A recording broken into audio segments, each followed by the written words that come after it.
नमस्ते दोस्तों, आज मैं आपको चक्रवृद्धि ब्याज के सवाल करा रहा हूं और आप ग्रुप डी एग्जाम की तैयारी कर रहे हैं तो ये सवाल आएंगे एग्जाम में, आप सभी अच्छे से सीख लीजिए। स्टार्ट करते हैं। पहला सवाल, यदि एक निश्चित राशि 3 वर्ष में 10% की चक्रवृद्धि ब्याज की दर से 6,655 रुपये हो जाती है तो राशि ज्ञात करें। वो राशि पता करनी है, मूलधन पता करना है क्या है। अब हमें वो राशि तो पता नहीं क्या है, तो हम उसे एक्स मान लेते हैं। इस राशि का यानी कि इस एक राशि का कितना 10%, तो 110/100 हो जाएगा। आप जानते हैं अच्छे तरीके से कोई भी चीज, कोई भी मूलधन अपने आप में 100% होता है, उस पर 10 का ब्याज लगेगा तो वो 110 हो जाएगा बट्टे में 100। अब यही चीज 3 वर्ष के लिए है, यानी कि हर साल 10% का ब्याज लगेगा हर साल। तो ये पहले साल का 10% हो गया, फिर दूसरी साल 10% लगेगा तो 110/100, फिर तीसरी साल भी 10% लगेगा तो 110/100। ठीक है, और लगने के बाद ये दर के बाद अमाउंट हो जाता है हमारा 6,655 रुपए, इतना हमको प्राप्त होता है बाद में। चलिए, x बराबर 6,655 मैंने लिख लिया। अब ये जो टर्म है ये वाला 3 साल वाला, इसको मैं बराबर के इधर ले जा रहा हूं। जब बराबर के इधर ले जा रहा हूं तो ये संख्या पलट जाएंगी, 100 ऊपर जाएगा, 110 नीचे आएगा। ऐसा ही 3 बार है तो 3 बार ऐसा ही होगा। ठीक है, ऊपर वाली संख्या नीचे, नीचे वाली ऊपर हो जाती है जब बराबर के उस तरफ ले जाते हैं। तो अब देखो, 0 से ये 0 कटेगा, ये वाले से ये वाला कटा दीजिए, और ये वाले 0 से ये वाला 0 कटा दो। ठीक है, 11 गुने 11 गुने 11 मतलब 11 का क्यूब, जो कि 1331 होता है। अब 1331 से 6,655 ये 5 बार में कट जाएगा। तो आपको करना क्या है, 5 का गुना 100 से करो 500, और 500 का गुना 10 से करो तो ये हो जाएगा 5,000। तो x का मान ही तो निकाल रहे हैं हम, x का मान कितना निकल गया, 5,000 रुपए। तो वह राशि क्या है, वह राशि 5,000 रुपए है। यह हमारे सवाल का सही जवाब है। अब देखते हैं अगला सवाल। अगला सवाल है, 5% प्रति वर्ष चक्रवृद्धि ब्याज पर 800 रुपए कितने वर्ष में 882 रुपए हो जाएंगे। 8,000 नहीं, 882। एक फार्मूला है, अमाउंट बराबर प्रिंसिपल 1 + r/100 की पावर t, ये एक फार्मूला है। ठीक है, चलिए, a बराबर p है ना, तो ये p को मैं इधर लेके आऊंगा बराबर के, तो a के बट्टे में ये p आ जाएगा, बराबर 1 + r/100 की पावर t बचा। अमाउंट कितना है, 882 रुपया। 882 रुपये अमाउंट है आपका।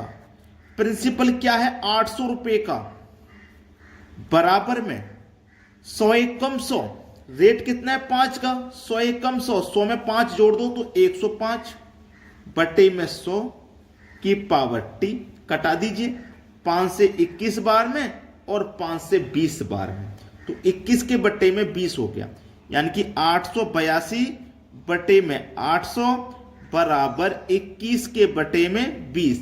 अब ध्यान से देखना, मैं इसको कटाऊंगा 2 से तो ये 441 बार में कटेगा, इसको भी 2 से कटाऊंगा तो ये 400 बार में कटेगा। इसकी पावर t है। चलिए, इधर क्या है, 441 बटे में 400, इधर क्या है 21 के बटे में 20, है ना। अब ध्यान से देखना, इसकी पावर t है। अब देखो, ये 21 का स्क्वायर है, 21 का स्क्वायर है कि नहीं, ये 20 का स्क्वायर है। स्क्वायर का मतलब पावर 2, और पावर 2 है तो इसका मतलब समय भी 2, यानी कि जो टाइम है वो 2 बरस का लगेगा। बात समझ में आ गई सभी को, क्लियर है ना। जो टाइम है ना वो 2 साल का है। अगर यहां पे क्यूब होता, पावर 3 आती तो समय 3 साल है। समझ में आ गई ना बात। अब देखते हैं अगला प्रश्न। अगला सवाल, यदि कोई धनराशि चक्रवृद्धि ब्याज पर 5 वर्षों में 2 गुना हो जाती है तो कितने वर्षों में वह 8 गुना हो जाएगी। ऐसा सवाल आता है तो एक तरफ तो वर्ष लिखिए और एक तरफ लिखिए गुना। वर्ष का करना होता है आपको पहाड़ा, और गुना की करते हैं घात। ठीक है, 5 वर्ष में 2 गुना, वर्ष कितना 5, और कितना हो रहा है 2 गुना, तो गुना की घात करते हैं तो 2 की घात में सबसे पहले 1 करूंगा तो उसका मान 2 ही रहेगा। जब तक 8 गुनी नहीं हो जाएगी तब तक हम आगे बढ़ाएंगे। वर्ष का पहाड़ा करिए, 5 का पहाड़ा में आगे बढ़ाऊंगा तो 10 आएगा, गुना की घात को आगे बढ़ाऊंगा तो 2 की घात 2 का मान 4, पहाड़े को आगे बढ़ाइए 15, घात को आगे बढ़ाइए 2 की घात 3 का मान 8। हमसे बोला था 8 गुना, तो देखो 8 गुना हो गई। कितने समय में हुई है ये? 15 वर्ष में हुई है 8 गुना। तो आपसे क्या पूछा था, कितने वर्ष में 8 गुना होगी? भैया 15 वर्ष में 8 गुना होगी। 15 वर्ष आपके सवाल का है सही जवाब। अब देखेंगे अगला प्रश्न। अगला सवाल है, एक धनराशि चक्रवृद्धि ब्याज पर 3 वर्षों में 3 गुनी हो जाती है, वह अपनी राशि की 9 गुनी कितने वर्ष में होगी? देखो ये वही सवाल है जो अभी अभी करा के आया हूं। एक तरफ तो वर्ष लिखिए, एक तरफ गुना लिखिए। वर्ष का करते हैं पहाड़ा और गुना की करते हैं घात। ठीक है, चलिए 3 वर्ष हैं, कितने गुना है भाई? 3 गुना, तो 3 की घात 1 का मान 3। वर्ष के पहाड़े को आगे बढ़ाएंगे तो 6, घात को आगे बढ़ाएंगे 3 की घात 2 का मान 9।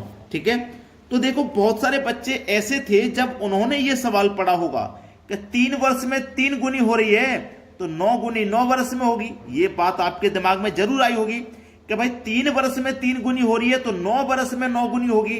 और बहुत सारे बच्चे 9 वर्ष यहां पे आंसर भी दे सकते थे, लेकिन वो जल्दबाजी जो करते हैं ना, हमेशा वो गलत जवाब जाता है उनका। कभी भी जल्दबाजी मत कीजिए। तो वो 6 वर्ष में 9 गुनी होगी। आपके सवाल का जो सही जवाब आएगा ना, वो आएगा 6 वर्ष। कितने समय में 9 गुनी होगी भाई? 6 वर्ष में। यह है आपके सवाल का आंसर। अब देखते हैं अगला सवाल। अगला सवाल है, यदि कोई राशि 4 वर्षों में चक्रवृद्धि ब्याज पर 3 गुना हो जाती है तो उसी ब्याज दर पर वह राशि कितने वर्षों में 27 गुना होगी? वही काम करना है। एक तरफ तो वर्ष लिखो और एक तरफ लिखो गुना। वर्ष का करेंगे पहाड़ा, गुना की करेंगे घात। वर्ष कितना है? 4 वर्ष। 4 वर्ष में कितना हुई भाई? 3 गुना, मतलब 3 की घात 1 का मान 3 रहेगा। पहाड़े को आगे बढ़ाइए, 4 का पहाड़ा आगे बढ़ाऊंगा 8 आएगा, 3 की घात आगे बढ़ाऊंगा 3 की घात 2 का मान 9, पहाड़ा आगे बढ़ाइए 12, घात को आगे बढ़ाइए 3 की घात 3 का मान 27। तो क्या कहा था उसने? 27 गुनी कब होगी? तो भैया देखो 27 गुनी हो चुकी है और 27 गुना होने में कितना समय लगा है? बरस 12 बरस का समय लगा है 27 गुना होने में। ये आपके सवाल का हो जाएगा बिल्कुल सही जवाब। अब देखते हैं अगला प्रश्न। अगला प्रश्न है, प्रति वर्ष चक्रवृद्धि ब्याज की दर पर उधार दी गई राशि 2 वर्ष में 1460 और 3 वर्ष में 1606 रुपये हो जाती है, ब्याज की दर ज्ञात करें। देखो राशि 2 वर्ष में तो हुई थी 1460 और 3 वर्ष में हो गई 1606 रुपया। तो 2 से 3 होने में एक साल लगा और 1 साल में देखो 1460 से 1606 हो गई, तो कितना रुपया बढ़ गया? आप कहोगे सर 146 रुपया बढ़ गया 1 साल में। तो 146 रुपया जो बढ़ा है वो 1460 पे ही तो बढ़ा है, तो 1460 मूलधन का काम करेगा, यानी कि 146 रुपया बढ़ा है 1460 पर। ठीक है, हमें क्या करना है? ब्याज की दर पता करनी है, रेट पता करना है। तो हमेशा 100 से गुना किया जाता है, 0 से यहां 0 कटेगा और 146 से 146 कटेगा, बचा कि आपके पास केवल 10। तो जो दर है ना वो 10% की है। ये आपके सवाल का है बिल्कुल सही जवाब। ठीक है, अब जितने भी बच्चों ने ये वीडियो पूरा देखना है, सभी की जिम्मेदारी है वीडियो को लाइक करना और वीडियो को शेयर करना अपने सभी मित्रों में। ठीक है दोस्तों, धन्यवाद।